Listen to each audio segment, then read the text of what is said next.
aton na basulon ang DPWH. I think I have even threatened to declare the Secretary of DPWH persona non grata.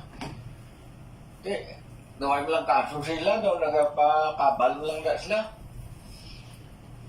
Pero hindi nyo pagbasulon ng empleyado sa syudad because first of all, why na kita na labot git sa flyover, why kita na nagpombra. Hindi na yaton project, iyan as a national government, no? So, ibasulon nyo ang aton na PSTMO na hindi naman nausto. I will not allow anyone to belittle an employee of the city government for something that is not their own fault. And if they are willing to fight it out, I'm ready.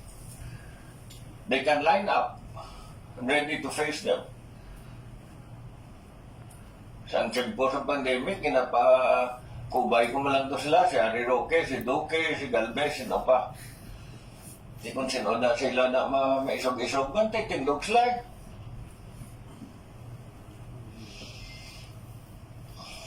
Kaya may taga-palagyo.